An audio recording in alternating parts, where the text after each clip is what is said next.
Hey everybody, it's Glenn, back in this video as 31 Horror Toys in 31 Days continues with more Diamond Select Toys Universal Monsters in the form of Son of Frankenstein. Son of Frankenstein was the third movie in the franchise following the original Frankenstein and then Bride of Frankenstein, and now reading from the packaging back, in 1939's Son of Frankenstein, Dr. Henry Frankenstein's son, Wolf, returns to his ancestral home where he discovers the comatose body of his father's creation, known to the frightened townspeople as Frankenstein's monster. Hoping to restore his family name, Wolf revives the monster with the help of a local blacksmith, Igor, blah blah blah. Pause that, you can read the rest at your own leisure. Then it credits there at the bottom Gene St. Jean as sculpting this, who also sculpted the Van Helsing figure we've looked at, and it says it features 16 points of articulation, whopping if you've seen my Frankenstein review. Then pictured below the text is the creature from the Black Lagoon from this same series, and I think that would be my next choice of purchase, but don't expect to see it in this series. Maybe if I renew for a second season next year, he'll pop up then. Who knows? So as we know from reading that packaging back text, the son of the movie's title refers to the creator's son and not the result of the monster getting jiggy with his bride. So same monster, albeit with a bit of a makeover in the form of the addition of a fur vest. As if this poor creature doesn't have it bad enough already, and now he'll have those folks from Peter flinging red paint at him. Yet the differences don't stop there, as side by side like this with the lines earlier Frankenstein and this Son of Frankenstein version looms over him. And here it seems like they were trying to cover two bases with this. Firstly, produce a niche appearance from a sequel for fans who invested in the first Frankenstein figure. But then it also seems like they've hit the reset button, as the difference in scale is such that it makes these two seem like they're from entirely different lines. Not to mention the shift in articulation, which when I reviewed the earlier figure on the left, I counted at a meager 7 points. Whereas the newer Son of Frankenstein version doubles that, so the head rotates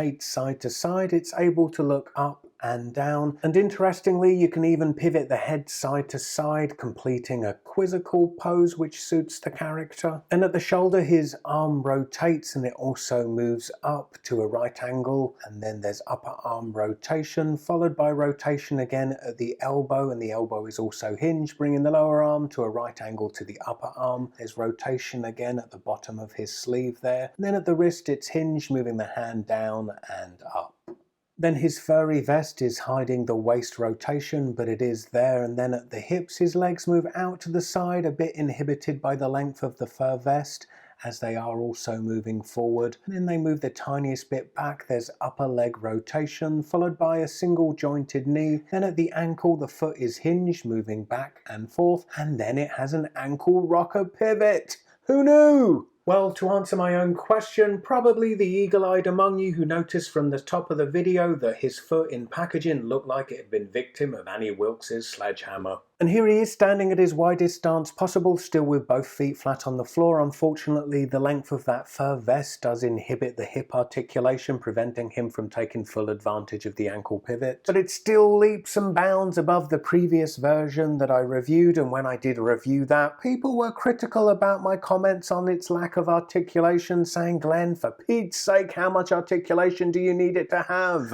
I don't know, bend at the elbow would be nice. I mean, I wouldn't expect a character like this to have the posability of, say, Spider-Man, but when it comes to articulation, a little can go a long way. Here I feel it strikes about the right level of posability, yet without the articulation then impeding upon the flow of the sculpt. Then when it comes to comparing head sculpts, and the newer Son of Frankenstein version is a step in the right direction, but I still don't think it's completely nailing it. But the greenish tint to the skin tone is something that tickles my fancy, and I do like the subtlety, the way the paint gradually darkens around the eyes. Then he comes with a display base. It's a piece of castle or dungeon floor. We see some chain there sculpted in relief, perhaps a sign of the monster's previous imprisonment, and then a piece of machinery, remnants of his creation perhaps. And speaking of machinery, here's a mechanical doodah that slots onto the base, and then the base does have a peg which fits into a hole in the bottom of the action figure's foot. By the way, who's seen Son of Frankenstein? I've seen Frankenstein and Bride of Frankenstein a number of times during a black and white horror movie phase I went through, but I've never seen Son of Frankenstein. And maybe that's why I think Diamond Select Toys would have better served us if they'd have gone with the iconic Frankenstein's monster look of the first figure with this one, because the difference in scale and articulation that I've discussed doesn't make this feel like a continuation anyway. But just perhaps I'll check out the Son of Frankenstein movie and it'll give me a whole new level of appreciation for the look of this figure